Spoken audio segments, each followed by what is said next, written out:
from a movie that every broken heart knows. We were walking on moonlight, and you pulled me close. Split second and you disappeared, and then I was all alone. I woke up in tears with you by my side, left for relief, and I realized no one I promised tomorrow. So I'm gonna love you like I'm gonna lose you.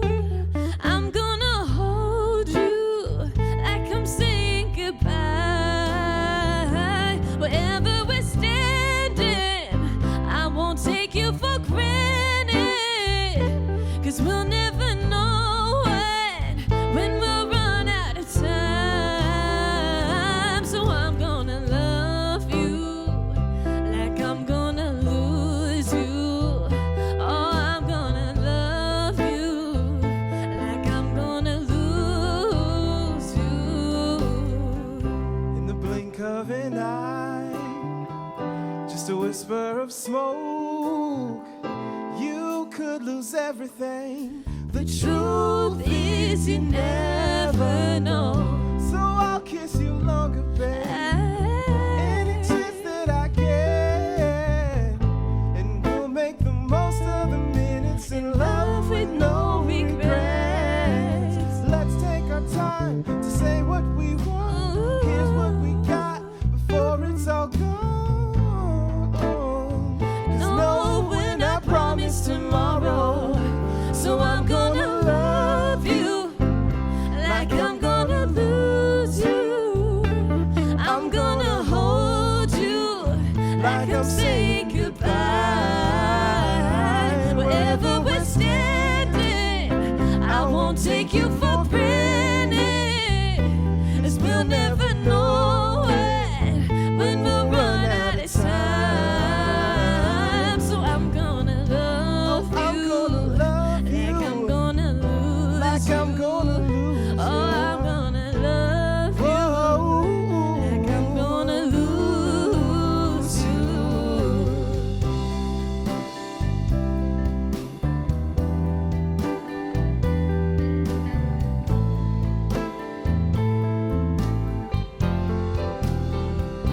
So I'm gonna love you Oh, like I'm gonna lose like I'm you. gonna lose you. I'm gonna hold Hold you like I'm saying goodbye.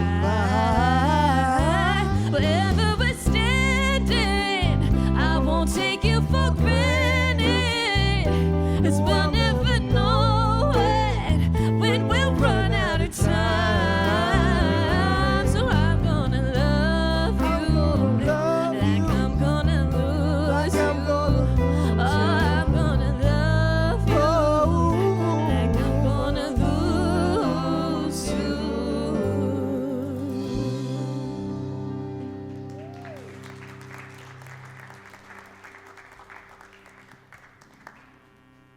One, two, 1, 2.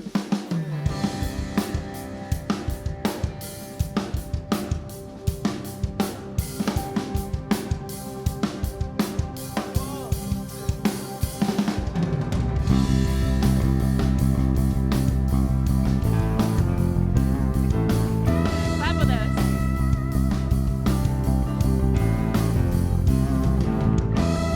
Call us out from the depths into your freedom. Our chains are gone. No weapon formed shall prevail. Your word is stronger. We overcome.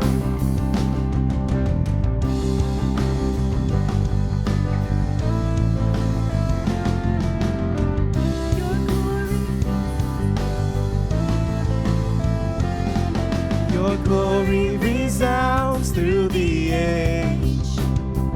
All saints declaring your great renown. Your kingdom Forever will stand. We won't be shaken. We will not fear.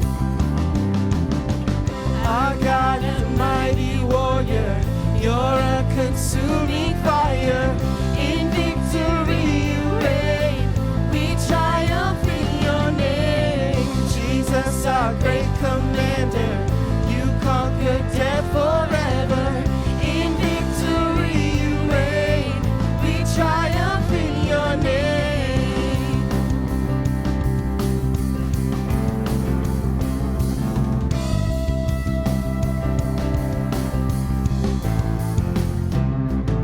Your glory resounds through the age. All saints declaring your great renown. Your kingdom forever will stand. We won't be shaken. We will not give. Our God, a mighty warrior. You're a consuming fire. In victory you reign. We triumph in your name. Jesus, our great commander. You conquered death forever. In victory you reign. We triumph in your name.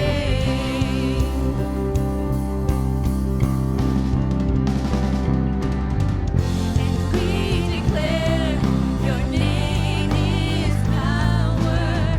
Exalted one, no name is higher. You stand alone, our strong defender. Above you there's no other. Above you there's no other. And we declare your name is power. Exalted one, no name is higher. You stand alone, our strong defender. Above you there's no other. Above you there's no other. Above you there's no other. Above you there's no other. Our God, a mighty warrior. You're a consuming fire. In victory you reign. We triumph in your name. Jesus, our great defender. You conquered death forever. In victory you reign. We triumph in your name. Our God, a mighty warrior. You're a consuming fire. In victory you reign. We triumph in your name. Jesus, our great commander. You conquered death forever. In victory you reign. We triumph in your name.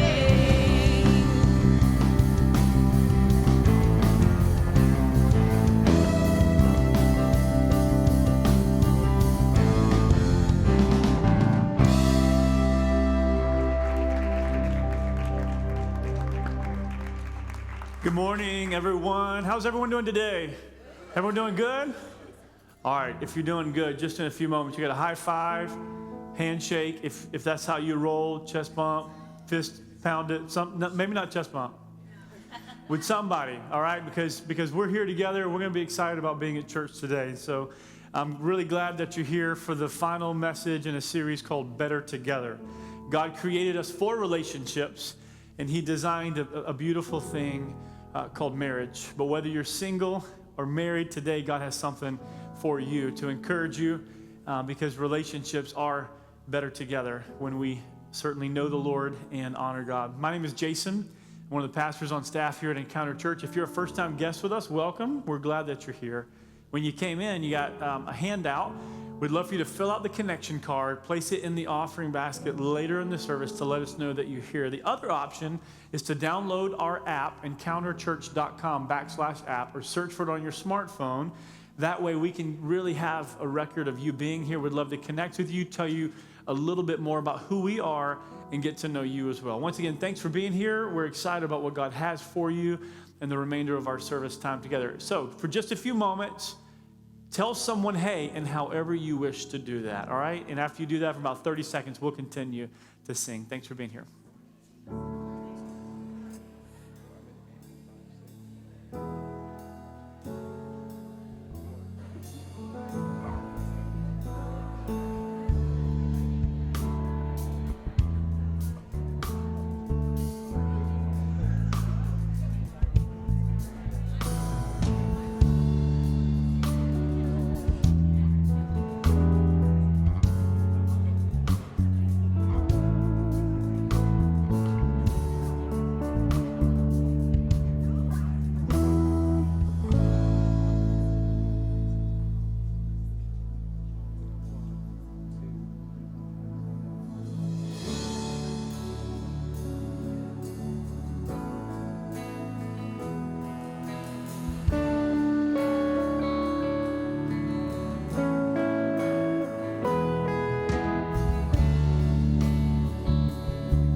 never ending.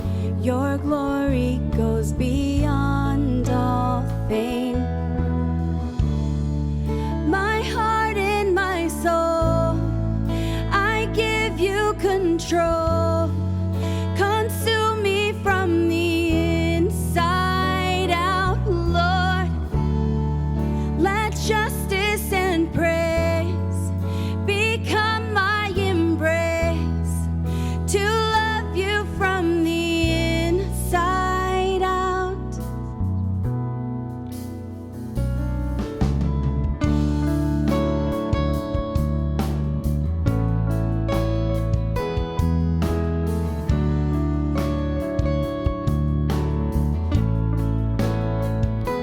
Your will above all else, my purpose remains.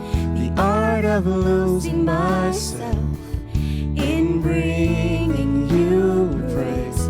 Everlasting, your light will shine when all else fades. Never ending, your glory goes beyond all fame. My heart and my soul, I give you control. Consume me from the inside out, Lord. Let justice and praise become my embrace, to love you from the inside out. Everlasting, your light will shine when all else fades.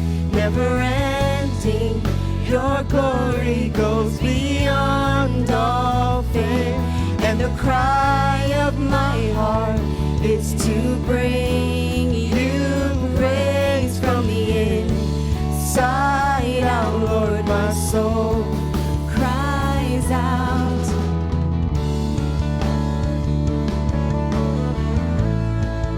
My soul cries out. My soul cries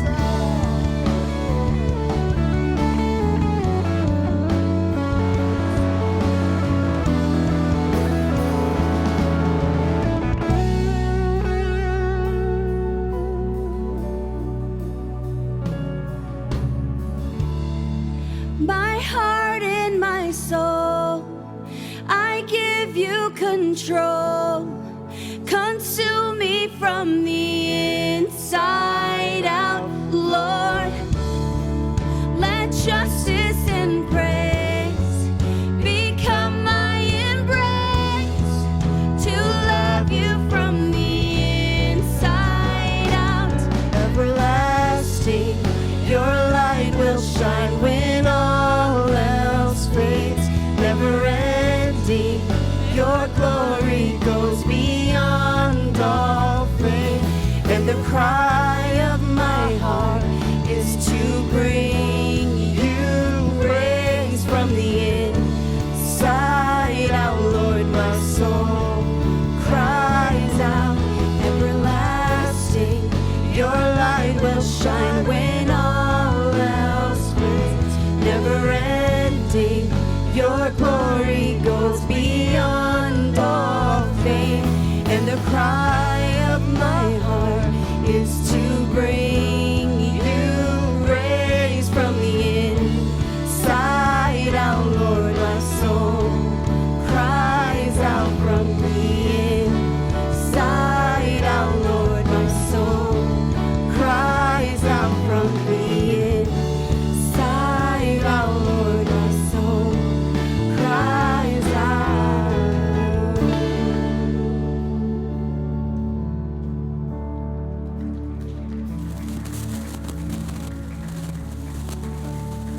At Encounter Church, we sing a variety of different songs.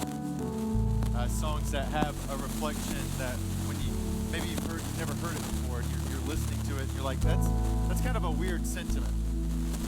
Sweet, I get to go like wired mic today. This is about to be on. Can I go ahead and say that? I just channeled something right now. So this song, what I love about it, and it's, and there's so many. We try to be careful about the songs we sing, and that we don't want to like overwhelmed because we have so many people who are here every week who've never heard these songs before. And so let me kind of give you the cliff notes to what we just sang, if this is the first time you're hearing it. This song is about, God, I want my relationship with you to be better. That's what the heart of that entire song is. It's a little bit more poetic than what I just said, but it's just, God, from the inside out, I want to know you, I want to love you. And maybe you're here today and you're not sure about the whole faith thing, you're not even sure about a relationship with God, but here's something I think we could all agree on. We all have a relationship with someone that we wish was better. That there's relationships in our life that maybe we've already moved past that we wish had turned out differently. And that the heart of this song and the heart of this series is to answer that yearning for a better relationship. Not just with God, but with others around us too. With our spouse, with our boyfriends, with our girlfriends, with our kids, with our parents, with our future spouses. That this is about having better togetherness. And so what I want to do is I'm going to just pray in the heart of that, of what the song has said, what we've already kind of declared with our voices, but we want to ask God to do that. Of God, I want to have a better relationship. Maybe your prayers for him, and you want to have a better relationship with him. Or maybe there's someone in your mind, someone in your life that you're like, I really want to see that relationship be better. I want to build something that's great, not average. And we're going to pray, and then we're going to finish up today by actually looking at what do you do. We move out of this series, but you continue to move into relationships. What do you do to build something that's better together? Let's pray. Jesus, thank you. Thank you that you care about us, and that from the cry of our heart, our yearning is to know you better, is to love you better. And I pray that you would help us, not just in our relationship with you, but in our relationship with others, whoever maybe that one person is, or those people are in our hearts and our minds that we desire to see a better relationship together with. I pray that you would speak, that you would use the Bible, that you would give us wisdom and instruction to know how to take wise steps into building great relationships. And it's in your name, Jesus, that I pray. Amen. You can have a seat.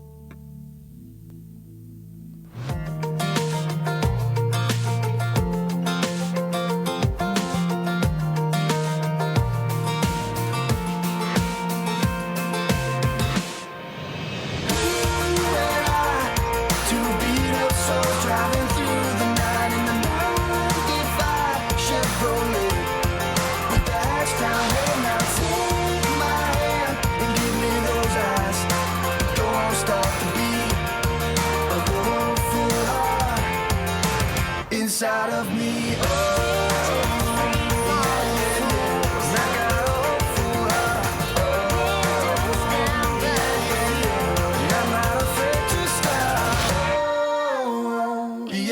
yeah.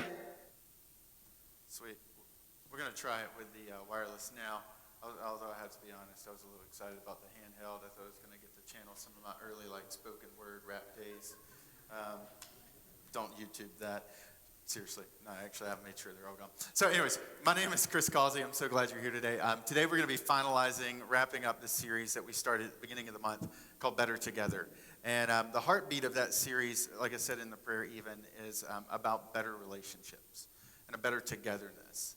And that hopefully over the last 3 weeks, what you've found is that there have been helpful tools, that there's been some things that we've done, process through, that we found in the Bible to help us with some barriers to relationships. That one barrier to relationship that we even dived into the first week was the issue of just a definition of love. That for many of us, our definition of love tends to be more me-centered than we-centered. And how Paul unpacks that is a beautiful thing, and I would encourage you to check it out on our app or through the podcast. But then we moved into our past can be a barrier, that we all bring in a default setting. That we all bring in baggage, and that baggage, if not evaluated, if we're not intentional about looking through it, then we bring it into our relationship. And what was caught and seen growing up and what's been taught to us through experiences and relationships with others, we tend to repeat. And hopefully you walked out of that week with just tools to replace the default settings in how we do relationships. And last week, Jason talked through how to fight and how to do it in a way that fights for the relationship, not destroys the relationship. Because none of us are perfect. And we're going to have conflict, and we're going to have disagreements. And learning how to fight, learning how to have a conversation and a debate, and so that you move forward together as a friend or as a couple or as a family is incredibly important. Now, I wish the month of February was a lot longer, because our goal was that February would be this month that you would learn to love at a new level. Because all of us have so many different issues, and there's so many different challenges in relationships that we could talk probably for the rest of the year about different challenges relationships present. And so what I wanted to do this morning, knowing that February is ending tomorrow, is wanted to give you one last major tool that you could bring and utilize and practice in a way that would push you forward. It would be one of those generic tools that would help you no matter what it was as you move forward into the future. So one of the things about relationships is you get to know someone. We're engaged in a relationship, sort of. If you're here every week or you're here once in a while, you're getting to know me as I'm getting to know you. I talk a lot more up here, so you're getting to know a little bit more about me. One of the things that's on my bucket list is to be on Jeopardy, all right? That is legitimate. I have actually tried out and did not make it, but I will not give up. I will press on, right? It's a life dream of mine to make it onto Jeopardy. I won't get into narwhal and how if I'd known that question, maybe my life would have been different, but that's just over there. Anyways, but one of the things that to be effective in Jeopardy, you have to collect random facts, or you have to be one of those people who just love random facts, right? I'm one of those people. It's probably why a lot of individuals don't like to hang out with me, because when they're like, I wonder why leaves change colors in the fall. I'm like, oh, actually it's because and they're like, no, I wasn't really asking a question. I was just thinking out loud, right? I'm that guy. And I try to not be that guy, but I recognize that I am that guy sometimes. For example, red barns. Okay, let's just get really random for a second here. If you've ever noticed that red barns are this iconic image of farmland America, the reason why is actually quite interesting. See, when settlers were pushing out west and they were starting to settle in the prairie lands, they didn't have Walmart. They didn't have Home Depot where you could build it together. You know, you had to do everything resourced from the land. And so they would build barns. And when they built barns, because of the Midwest and the weather conditions, tornadoes, the rain, the wind, a lot of the barns didn't last very long. It would deteriorate pretty quick, and they're like, we've got to have a better weathering approach. So they began to mix the soil with oil and produced a very rudimentary paint. Well, because of the Midwest's soil has a lot of iron oxide in it, iron oxide, when mixed with oil, would actually turn a reddish hue. They would then take that mixture and they would apply it to barns, and it would actually help the wood weather the kind of the climate there in the Midwest, because believe it or not, there's no other place in the world where you find the climate that the Midwest has. It's Tornado Alley, right? There's no other place on planet Earth that has that kind of condition. And so as they're practicing of this weathering approach, putting this oil on barns, people start to copy it. As things become more and more established, as people continue to pass out west, iron oxide, because it's just really prevalent in the soil, red paint becomes the standard for barns. Now here's what's interesting. Long after barns were being built and painted, iron oxide started to become a little rarer. It actually became more expensive, but barns kept being painted red. To this point, to even today, a traditional barn color is red. And it's no longer for the reason that it used to be. The reason barns used to be red is because they had to be red. Now they're red because that's what you do. Now here's the challenge. We do the same things with relationships. Because we've always done it one way. Because we've always seen it done one way. If we're not careful, we will always default to that setting. We'll always repeat. Well, this is how I saw relationships done in my household. This is the way I watched my grandparents do it. And we'll slip into that practice of doing it the way it's always been done, and we'll do it without thinking about it. And what I want to do in our next 20 minutes together is give you a tool to change the way you think and to change the way you act. It's okay to paint a barn red, relationally speaking, as long as you're doing it intentionally. Most relationships get into trouble, get into drifting apart because they fall into the trap of doing the same thing over and over and over again. And I'm not just talking about marriage. Right? For some of us, we've had friendships that seem to have a pattern. Or we've always struggled getting to know someone really well. We've always been like, I always feel alone. I don't have a lot of really quality friends. Or I always feel like people get close to me and then they start to get away really, really fast. And I don't know why. And you've never asked them and they've never told you to your face that you're really clingy and needy. And it's unfair to you because you've spent your entire life just doing the red barn way. You've never even thought about, is there a different way of doing relationships? And to take us there, to answer what does it look like, this final tool, I want to go back to the passage I started with at the beginning of this series at the first week of February, which is one of the most famous chapters on love, and it's 1 Corinthians 13. But I want to just use one verse from 1 Corinthians 13.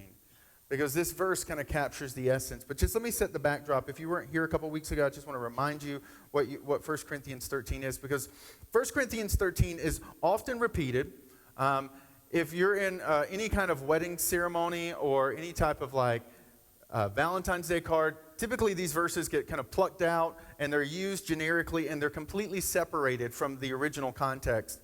And so what you have is you have Paul, who is an apostle, one of the chief leading kind of agents of Christianity, that he begins to press into areas where Christianity has never been. He begins to share, talk, discuss, start churches, and begins to train and develop the people at the churches. And one of the ways that he did it was he wrote letters. And he would write letters to these churches, and these letters to these churches would become known as books of the Bible. The Bible is not one book, it's a bunch of books put together, and it's really not even technically books. Some of them are just letters, like the letter to the church in Corinth we call 1 Corinthians, because it was the first letter that we have. There's another letter, and we call it the 2 Corinthians, right? And 2 Corinthians, 1 Corinthians. So he writes this first letter in an issue that here's this church that's in a culture very similar to ours, where people were very me-centered. They're very much about the I, and they got an I problem. It's all me, it's I, and that's it. And that reality of the culture has crept into the church, and now the I, the me, has started to cause a conflict overall with the we. And they're arguing, they're fighting, they're picking sides, they're debating, and it's just like this community of faith is falling apart because everyone is all about the me. And so he writes this letter where he's addressing all these issues where the me issue has come to the forefront. And in the middle of dealing with these issues, from even how they manage their services, there was so much conflict that they couldn't even do this because it would break down into discord and argues and fights and how people approach things. And in the middle of talking about the service planning, Paul says, you know what, let me just give you something that's even better than everything I've said. Let me talk about love. And he begins to define love. But here's the disclaimer I want to give you on the front side, because I think what you're going to find today is a very helpful two-step thing. This very simple two-step for love to go into the future and your future relationships. But here's a disclaimer I need to give you. If you're here today and you're not a Christian, first of all, I'm so glad you're here. Because Encounter Church is filled every single week with people all along the spectrum of belief. But here's one of those things, here's one of these moments where I need to give you a disclaimer that Paul is speaking to a people, and he has an assumption that they have access to someone that maybe you don't have access to yet. That they have this secret, they have this kind of thing going on in their life that someone who's not bought in and believed wouldn't have access to. Because what he lays out for them, Paul redefines love. He redefines what love is. He says love's a verb, love's this commitment, it's rooted in choice, it's not a feeling, it's a focus, it's a decision. Those things, feelings, they're good, but they're not primary. And he's unpacking all of these things, and he's saying to them, you should love like this. And the reason why is because they've all placed their trust and their faith in God and how he's loved through Jesus. So he's assuming that God's Spirit, who's giving them assistance, who's giving them power, who's with them, in them, through them, helping them to love, is the plug in the wall that they can access. Now here's the challenge. If you're not a Christian and you're like, I'm not sure about the faith thing, this is where the disconnect happens. Because faith is very much similar to taking the outlet and plugging it into the wall, and there's this invisible power source that starts to flow through. Paul is saying you have access to not just the definition of love, but to love himself, and his name is God. And you have to tap into that love if you're going to be able to do what I'm telling you to do. Now, maybe you're here and you're like, I'm not sure. You're like me in college. I'm not sure about the faith thing. I would argue that we all do faith really well. Some of us just don't want to do faith or aren't sure about faith or aren't sure about questions that we have about faith and certain things. Because I would say if you ever stand on an altar or in front of a judge and you look into someone's eyes and you make the vows and you say, till death do us part, that is a faith step. It's saying, I don't know how this thing is going to play out in the future, but I do know that I'm in it with you. Every relationship we enter into is a faith step because we don't know the future. We don't know who they're going to be in the future. We're stepping into something, and you can call it whatever you want to call it, but it's faith. And the same faith that you bring to that commitment is what Paul is saying you need to be bringing with your relationship with God to channel this energy that I'm going to tell you about. Okay, that's the disclaimer. Here's the good thing. If you're not a Christian and you're like, the ones who are in this room who are Christians, you have permission to watch their lives because they are connected to that source. And this is something that's expected of us if we follow Jesus. And so you get one of these moments where you get to sit back, pop popcorn, chew, watch, and observe and say, okay, let's see if this thing is real. And even if you're not, you get 2 helpful practices today that you're going to be able to apply to your life and I think make your relationships better. So I had to give you that disclaimer because I feel like it's going to be a little unfair if you hear what I'm about to say and say, I don't think that's possible. So here's the thing. 1 Corinthians 13:7 is awesome verse. I love words. I love like looking at words, studying words. You've probably picked up, I'm just a nerd, right? And if you're like an English major and you're working through 1 Corinthians 13, you're like, love is patient, love is kind. There's this flow that Paul has. There's this rhythm that he has. And all of a sudden, verse 7 kind of has this like record scratching moment, like, and it changes rhythm. And it goes, it always protects, it always trusts, it always hopes, it always perseveres. That this verse 7, this sentence inside of this whole section, looks and feels differently from the rest of the chapter. And the reason why is because Paul is writing this letter in the Greek. Not in English, right? They speak Greek back then. So he's writing this letter in Greek. And what he does in verse 7 in the Greek, the language he writes this letter originally in, is he creates a mnemonic device for the reader and the listener to remember. He's like, okay, I understood that what I just dumped on you is a lot about love, that love is patient, love is kind, it doesn't rejoice in evil. There's so much there. So let me give you the cheat sheet. Many of us growing up in school, we learn mnemonic devices for cheat sheets, right? In chemistry and physics, you learn Roy G. Biv, right, which was the color spectrum. Or in English, you learned I before E except after C, which I still don't understand, right? I don't even think that's true, but whatever. But we learn these things, and they're called mnemonic devices. Sometimes they rhyme, but the goal is to help you take a lot of knowledge and pack it in to a very short space in a sentence. And what he does here is he gives them a mnemonic device that literally, if you read it in the Greek, it rhymes. So I'm going to give you that rhyme, but I'm going to give it to you in English because he's using a specific type mnemonic device that we don't use as Americans or even as English speakers, where he's got 4 words, but those 4 words are really 2 thoughts. And because it rhymes, it gives you this like 2-step kind of deal where it's like this doop, doop, doop, doop, where it kind of repeats itself. And it's not as easy to pick up on in the English, but underneath it, he's giving these 2 different thoughts. And so here's the thought of love. He's like, let me give you the cheat code to love. It's love encourages the best. and love endures the rest. It's like it encourages the best, it endures the rest. It encourages the best, endures the rest. That's if you were going to read it and kind of translate it in the way it would have been kind of the full essence of it, that's what it would have sounded like. Love focuses on the best, and it knows how to work together to fix the rest. There's this idea, this tension.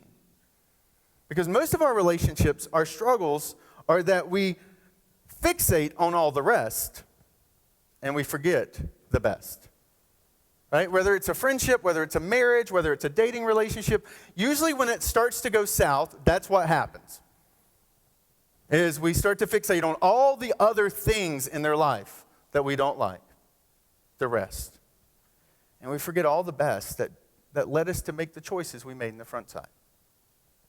And Paul is saying, look, that the best and the rest are critical. And that you have to learn to encourage, to focus on the best and endure the rest. So those are kind of this two-step for love that Paul gives us that I think are these two helpful tools to carry in. So what does it mean to encourage the best? What does that look like? I think to encourage the best means that you go in intentionally on the lookout for it. You see, I think whatever you fixate on, you find, right? I was reading a book by, it was a biography on Elon Musk, who one of the three companies that he helped to start is a car company named Tesla, okay? I think Teslas are really cool cars. I read this biography on Elon Musk, and all of a sudden, I start seeing Teslas everywhere. Like, oh, there's a Tesla. Whoa, another Tesla. Like, I start seeing them everywhere. And then I'm driving down Providence. I'm like, oh, they're building a Tesla dealership. Now, all those things were real. All of them existed prior to Elon Musk's biography, right? And me reading it. But it wasn't until I was focused on that I started to find it. And Paul's saying you have to go into your relationship focused on the best. Going in to look for it. To notice it, focus to find. And this isn't just marriage, this is any relationship with your kids, right? With your best friend, with your coworkers. If you work with someone for 40 hours a week, for a year, 10 years, or 20 years, it's easy to find the rest, right? They listen to their music too loud, they light those stupid smelling candles every single day, and it just creeps over to my cubicle, right? I mean, you can find something and focus on what they do that annoys you. But when you focus on what's the best things about them, when you make that the focal point of what you're looking for, you start to see it more. And when you realize that when you step into a relationship with someone, that you've been given a front row seat and an incredible opportunity to step into their life, to not just encourage the best, but to bring out the best in them. Great relationships bring out the greatness in both people. I am a better man because of my wife. I mean, I joke quite frequently that without her, I would probably be living under a bridge, sucking on a bouillon cube for sustenance in life, right? That's where I would be. Chicken bouillon on Monday, beef bouillon on Tuesday to keep some freshness in my life. But because of her, she has influenced me, and she has brought out the best in me. Because love has power, doesn't it? When someone steps in your life and they start to believe in you and they start to see something in you and they call it out, you start to change. Right? I mean, every great person who has ever lived, whether it's in the realm of relationships or whether it's in the realm of professional kind of like skills, every single one of these people, when you sit down with you and you're like, tell me your secret, tell me how you got here, tell me about your journey, all of them always involve someone believing in them before they ever did. Every single one of them. And if you were to walk into a prison and sit down with a man or a woman and say, tell me your story, It always involves people and the impact that they had on their life, negative too. Relationships are not neutral. They are the most powerful things we do every day. And because we are so innately, kind of just completely wrapped up in them, we don't see the true power that they have typically until long after the person is gone. Relationships are one of the most powerful things we do every single day. And when you step into that relationship and you're on the lookout for the best, what happens is you can start to bring out the best in them. I mean, this week, Facebook, Twitter, YouTube, I mean, you call it, every social media site was testifying to this fact because Kelly Clarkson gets on American Idol. And she sings this song called Piece by Piece that will straight up make you ugly cry in front of your computer screen. Right? You can't watch that thing with somebody you don't know beside you because it'll be embarrassing. But she starts singing, and it's this powerful story about being 6 years old and watching her father walk out of her life. And the song is written to her husband, who steps into her life, and the way he loves her, piece by piece, her heart is put back together. And she says, because of how you love me, I believe that a man can stay and that a father can love. Right? And that in the song, she's saying this profound, simple reality of relationships that you redefined love for me. And I am who I am because of how you've loved me. That's what we have the power to do when we step into someone's life and we are committed to bringing out the best in them. And very practically, what does that look like? First is that you're looking out for it. You start off in the morning and you make a choice to say, you know what? I'm going to look for the best in the people I interact with today. I'm not saying that you sugarcoat or that you ignore the rest. We're going to get that in a second. But it means you're on the lookout for the best. It means that you speak it to them. I think my wife is one of the most hardworking, incredible women I have ever met. Now, it doesn't matter if I think that if I never say it to her. And you say, well, most of us don't say those things because we're like, well, they already know. Or, I don't want them to get a big head. Most people just going through life, a big head's not really a problem. The moment you step in your car and you start driving on the interstate, or you pick up a phone to call a customer service agent, or you deal with something with your kids at school, there's a lot in our life to deflate. There's not a lot of things in life to inflate and to uplift. And to be able to say, I'm not just going to look for it, I'm going to speak it to them. And I'm going to say, you're such a hard worker. Our family is the way it is because of you. Or, you know, our business would not be as successful this quarter if it wasn't for the way that you just don't give up and the way you don't back down on sales. We're seeing incredible things. Or the way you speak to a nurse that you work with every day and the way that you just call out, hey, the way you make patients feel better, you make every single person's job on this floor easier because you tear down walls with just the way you smile at them.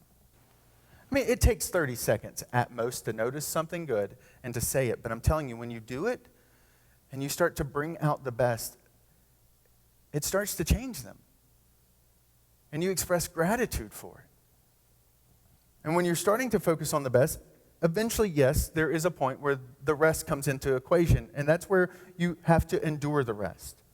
See, Paul uses some interesting words when the two words that he uses that talk about endurance and perseverance and bearing. You see, there is a type of enduring that's passive, right? A passive endurance is you get struck by an object. You just get hit with something heavy. That's passive, right? You had no, just it happens to you. But then there's this other idea of endurance in the Greek language that's active. And Paul uses that word. Passive and active endurance look completely different. Passive endurance is just survival. It's neglect. Active endurance is strength training, right? You could be hit with one weight, or you can take that same weight when someone's trying to hit you with it, and you can push back on it, and you call that weightlifting, don't you? You take a weight that's being pressed against you, right? Whether it's through gravity, through another person, and you push back up on it. That's called active endurance. That's strength training. It makes you stronger. Paul uses this picture of being this endurance, of being in a kind of a foxhole in a battle with someone, and you're enduring the enemy trying to come in. And passive endurance is surrender. Active endurance is called a battle. And it's this picture he's using of like two people in this war kind of engaging against this enemy pressing in. Active endurance. Let me kind of give it to you in the relational world. Passive endurance of the rest is talking about your spouse to someone. Active endurance is talking to your spouse about the problem. Huge difference. Passive is just complaining to others. Active is having a conversation with the person about the problem. See the difference? Huge. And the fact Paul uses this active is because you recognize if you're active in your endurance, then you have an ability, while you're focusing on the best and bringing that out, to engage with the worst and shrink it down and to make it better. And Paul, I think, uses words that are strong, heavy words, because if you don't, you can think, oh, he's just brushing over the challenge of relationships. We're all broken people. Right? We all have really bad days. And when you're in a relationship with someone, you see all of the worst about that person. But you have a choice that you can also see the best about them too. Very practically, where this starts to play out, and how do you assume the best about them? Well, one is in this idea of intention versus impact. And Jason alluded to this last week even about communication, right? All of us have been in a place where our intentions were good. Honey, I think you need to lose some weight.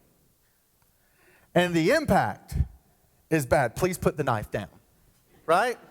Like we've all been in a place where we had this good idea, this good intention. It's about health. It's about like going the long haul together. And then all of a sudden you're like, I got to dial 911. Because plates are flying, people are screaming, and it's the intention and the impact did not align. Because they heard something, it landed on their ears and in their mind completely different than how you sent that sucker flying from your mouth. It came from a good place, but it hit a bad one, right?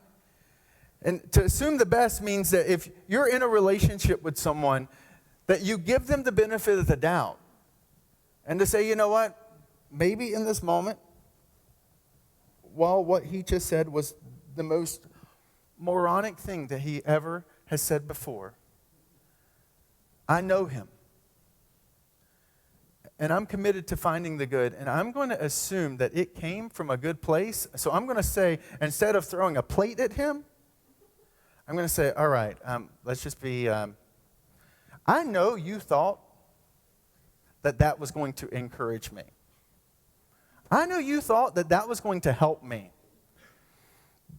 But whatever you thought it was going to do, it has done the exact opposite.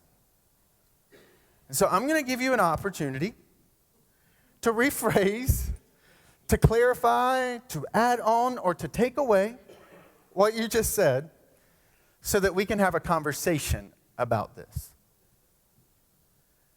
Because if we're not assuming the best, if we're not aware, here's the thing, we want that with others, right? When it's reversed and we had good intentions and our employee blows up in our face, we're like, but I didn't mean it to come. Why can't they just see, or I wish they'd given me the benefit of the doubt? I mean, this is what Jesus even says to the disciples, like to this huge group of people gathered that we now call the golden rule, where he's like, do to others what you wish that they would do to you. We want people to give us the benefit of the doubt and assume the best. So how about do it for those that we're in relationship with? Another way that I think traffic really fleshes out is this idea circumstantial versus character, right? So if you're driving down 93 or the turnpike and somebody cuts you off, they're fill in the blank with words I can't repeat on the stage, right? You've got all the reasons that they're the worst person ever. You hope their tire blows. You hope their dog dies because they're evil. I mean, you can, and all these things for what's wrong with them. Now, you cut someone off later that day. You're like, oh, I was running late. I've got to get this meeting. It's really important. This is like my job's on the line, or my kid's sick, or I've got to get to that appointment later tonight. So you've got all these situational reasons for why you just did what you did. Now, for them, they were just a horrible person. It was a character flaw. For you, it was just a byproduct of your circumstances. And we do that to others.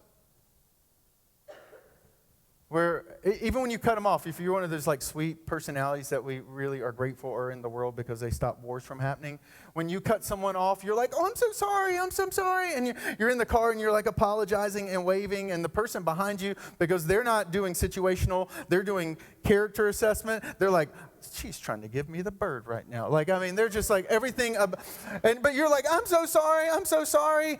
And you're like all these reasons in the car by yourself for why you're not a bad person, but they think you're a bad person and it really bothers you, but I'm not really a bad person because here's the circumstances.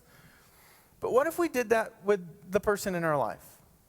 Instead of making a character evaluation, we ask about the circumstances. He walks in, he storms in, he doesn't speak to you, he doesn't speak to the kids, and instead of assuming a character issue, like, I wonder if he had a horrible day. Or she's just not listening to me. She just doesn't care. To say, hey, I can see you're a little distracted. What's going on? I mean, something that even in my relationship with Jenny that we've had to process through, because being a pastor, there are days where I get phone calls that can upend you. And just emotionally, you're kind of a little off kilter. Whether it's you're with someone when they die, or whether it's with someone and you've just heard about an affair, or their kid has just passed away. I'm telling you, like, life happens. And sometimes I don't get warnings. I get a phone call, or Jason gets a phone call, and we're dealing with it. And I come home with that. And I'm a zombie. And I'm so grateful that my wife practices this and says, you look like you've been hit by a truck emotionally. What happened? Instead of, she's talking to me and I'm like not present because my body's there, and she gets really angry because I don't care. And I think that when we're willing to practice those things and assume the best about relationships in our life, then what can happen is things start to change. Because it's really easy to fixate on the rest and forget the best. But when we're intentional about it, we can start to experience greater things.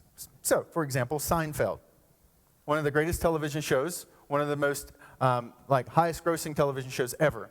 Seinfeld, Star Wars, one of the greatest movie series ever, one of the highest grossing movie series ever, period. Right? The Xbox, laser printers, LED lighting. The list goes on and on. But all of those things, here's what they had in common. They all were cut. They were all shelved. They were all written off as bad ideas. But someone believed in it enough to keep pressing into it to say, you know what, I think this is a good idea. Let's not give up yet. Seinfeld was literally bankrolled by one executive who was not even in the sitcom arena for the original kind of pilot episode. They bankrolled it with their own department's money because they believed in the TV show, even though every single test audience that watched Seinfeld and every single executive that watched the pilot thought it was the worst idea in TV history ever. It's a show about nothing. Who's going to watch a show about nothing? And this guy said, no, this show about nothing is something. And it's going to be huge. And I'm going to use my budget to pay for it until you see it. Here's the thing. All those things, they became cultural icons. They became things that redefined industries, but most people had written them off.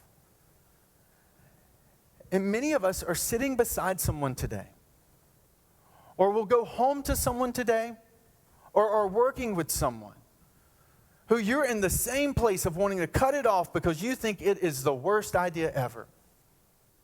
And I'm telling you that it's quite possible that you're looking, that you're staring, you're on the edge of something that could be incredibly great, that could redefine future generations' definitions of love, that could reorient people in your workforce because they see what healthy work relations look like. That you have the potential to build something great. Because here's the thing about relationships that I love. When two people stand at the altar, just to use marriage for example, and they say, better or worse, to death do us part. The end of their relationship, whether it's through death or decision, they get the relationship that they built. And that's heavy. Right? And it could be that you tried to build something great and they didn't. But you get the byproduct of what both of you put into it. But if you happen to be in a relationship where you're both willing to build something, where you're both willing to work together, whether it's marriage or whether it's friendship or whether it's a business partner, if you're in a relationship where you're able to say we're both in this thing together, then what can happen is the cumulative effect of daily looking for the best in one another and enduring the rest with one another, that what can happen is that you build something completely better than you ever could have imagined had played out. Because relationships are one of those rare things in life that you and I have the power to build. And here's the beautiful thing about love. If you build it, if you develop it, love is the only force that has the power not just to transform an individual, but to time travel and affect who they are in the past and the present and the future. And that's what Kelly Clarkson said this week when she sang that song. Who I am in the past, that person has been transformed. Your love went back into the past and took this horrible memory and reduced its power. But love has the power to go into our past and to begin to breathe forgiveness into actions we've done. That has the power to step into our present and redefine who we see that person sitting across from us becoming. And it has the future impact of shaping something far greater than we could ever ask or imagine. And the reason love can do all of that is because at the end of the day, love was not a human invention. It is a divine inspiration. It comes from God himself. And that no matter where you are today, whether you've built something great or whether you have taken the match and you have thrown it straight at it and it is burning to the ground. No matter where you are in the journey today, here's the thing about relationships, is that the God of relationships can step into it. And with you, through you, in you, can begin to build something out of the ashes that are far more beautiful than you ever imagined you could build on your own. And there will be a day that if you choose to work together, that when you both pass away, your children, your grandchildren, your great-grandchildren will talk about the picture of love that they saw. So on my side, I don't have that. But on my wife's side, this past, less than a year ago, we buried her great-grandmother. Or buried her granny, my daughter's great-grandmother. She'd been married for 50 plus years. And they loved each other in those 50 plus years with a passion that I'm like, I want some of that. I hope when I'm bald, which is already, but I'm old and like shorter and a little like ornery and just kind of forget things a lot, which I feel like I'm already most of those things already. But that even when I'm that, I'm still loved. And that I have something that future children and future people who watch from the outside look to and say, that's what I want to have. And all of us can have that. Because we're present in the midst of today a God of relationships who wants to make not just February, but our life something, our relations something that we love. And if you're just, what are some next steps for you? I would encourage you to swing by Starting Point. We have groups at this church designed to help you become better together. Whether it's, I'm not sure about faith, I don't understand this faith thing, but I'm getting that faith can help me in my relationships, in my love. We're starting a group this Tuesday night. The assumption is you're not even sure if you believe anything yet, but you're open to having conversations about it. And Tuesday night, it's just going to be my place, and it'll be relaxed, and we're going to have conversations in the weeks ahead about faith and what does that look like. Or maybe you just want to be in a group with other couples or with other individuals. We have groups that meet every single week, and the goal is to become better together. That wherever you are in the journey, we serve a God, and we as a church have created avenues so that better together can happen weekly. Let's pray. God, thank you. Thank you for the way that you have created love, shaped love, and that if we're willing to be people who focus on the best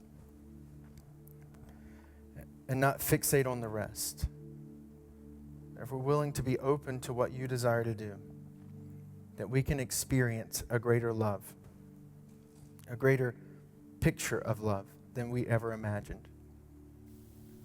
Help us to build relationships that are great, that redefine others' definitions of love and relationships. Give us above average. Give us great. Give us something that's worthy of spending our lives on together, where in the end we become better. And it's in the name of Jesus that I pray.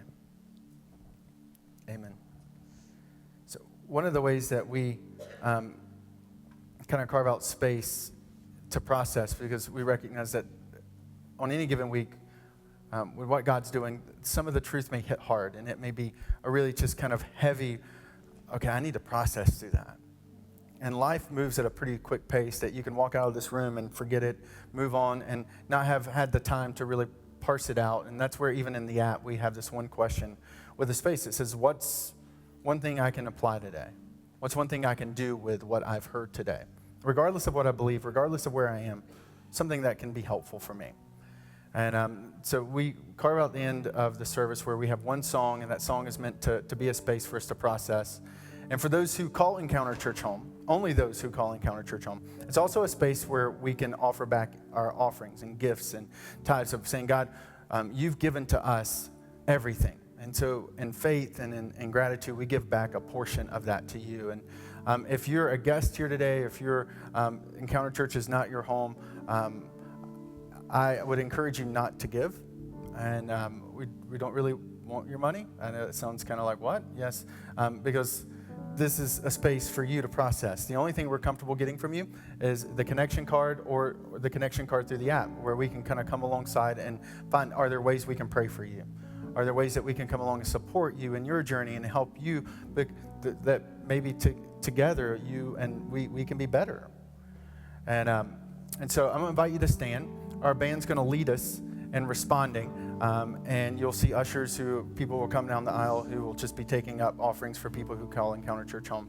And then I'll come up right after and give us a couple closing announcements.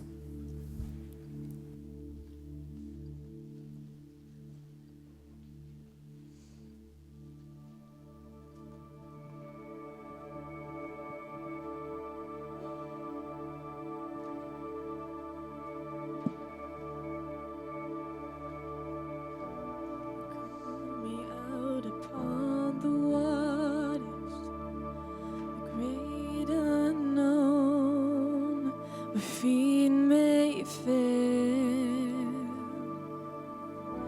You called me out upon the waters, where feet may fail.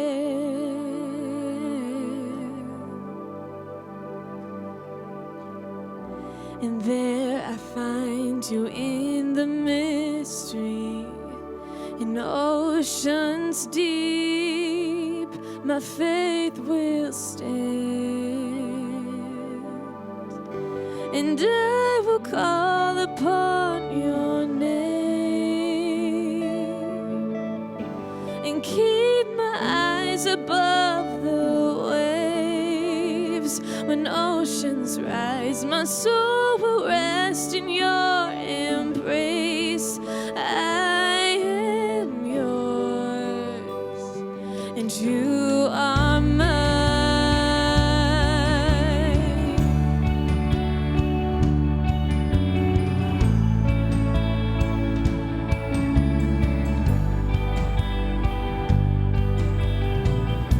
Your grace unbounds in deepest waters. Your sovereign hand will be my guide. Where feet may fail and fear surrounds me, you've never failed and you won't start now. So I will call upon your name and keep my eyes above the waves. Oh, when oceans rise, my soul will rest in your embrace. For I am yours, and you are mine.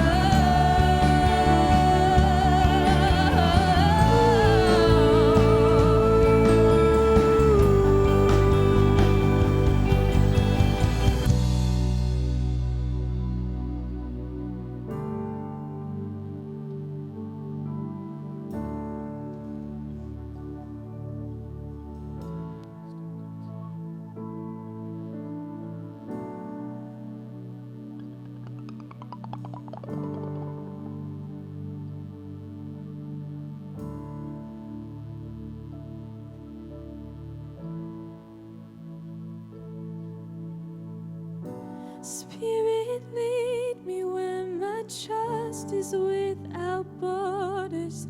Let me walk upon the waters wherever you would call me.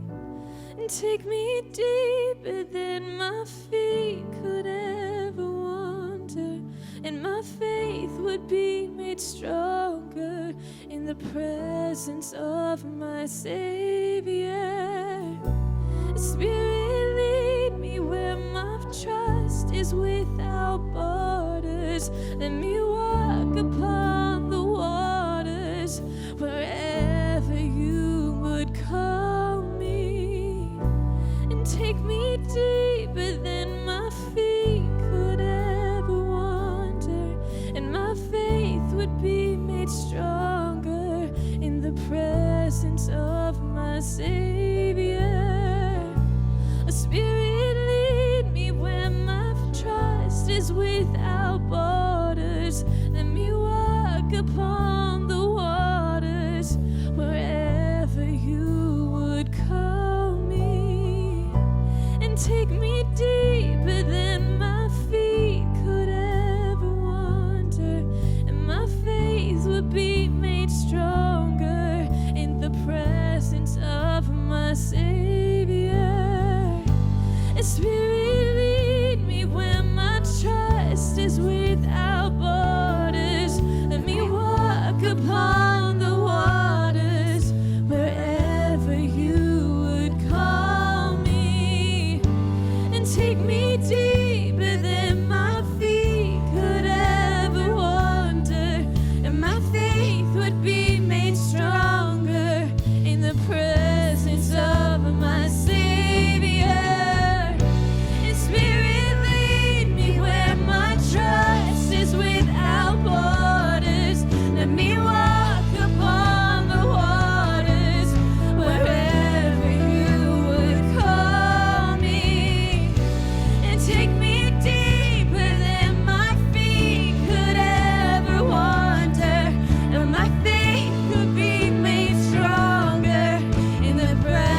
lost in your embrace. I am yours, and you are mine.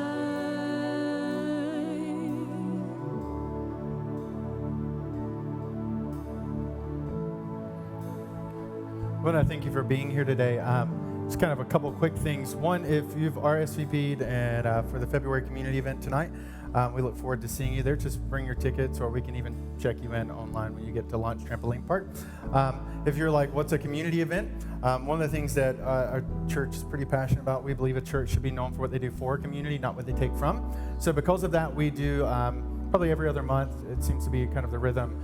It's just these free family kind of community events where there's no like bait switch, there's no like asking for money. It's just free fun activities because we love the community. And tonight we've rented out Launch Trampoline Park and are kind of opened that up, and we filled up registration for that about a week and a half ago. So 340 people will be there tonight. So that's going to be a lot of fun, just chaos. It's going to be awesome. And then next month, the day before Easter, we're having an Easter egg drop that is unlike anything else. We've rented a helicopter. It's going to drop thousands of eggs out. And so I'd like to say register for that one, but we filled up that registration this week too with 3,000 plus people. So in the course of about 2 weeks, that registration filled up. And so here's my encouragement to you. If you didn't get to like register, you're like, oh, I'm not sure, go ahead and register for the waiting list, because we're in the process of trying to figure out, can we get more people? Is there a way that we can expand it? There's no promises in that. It's just 3,000 people filled up in 2 weeks. And there are already people on waiting lists, so we're just trying to work through an event that's a month out.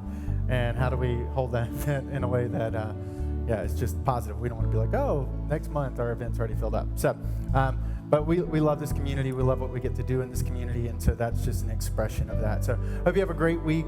Next week, we're kicking off a new series called Why in the World, and we're going to just be looking at different things that make us say, why in the world? Now, if you ever had a mom that whenever you did something stupid, she said that, but she was like, what in the world, or why in the world did you do that?